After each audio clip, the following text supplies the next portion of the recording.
وجود مبارک فاطمه زهرا سلام الله علیها در اون خطبه فلکیه بعد از اینکه ذات اقدس اله را به عظمت ذکر کردند میفرماید من شهادت میدم به وحدانیت ذات اقدس اله.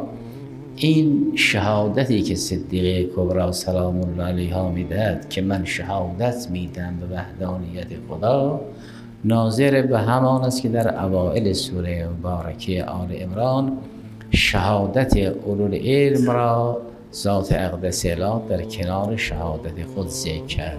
شهد الله انه لا اله الا هو و الملائکة و اولوالعلم قائما بالقسط.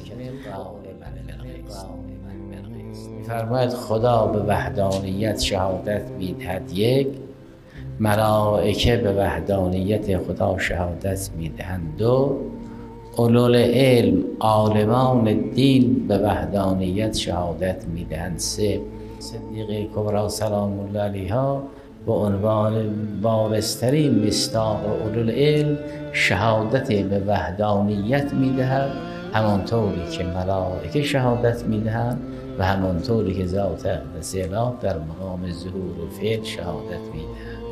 بعد فرمود اگر کسی اهل اخلاص بود به حقیقت لا اله الا الله نزدیک شد. بازگشت این لا اله الا الله، تعبیل و ارجاع این لا اله الا الله به اخلاص است.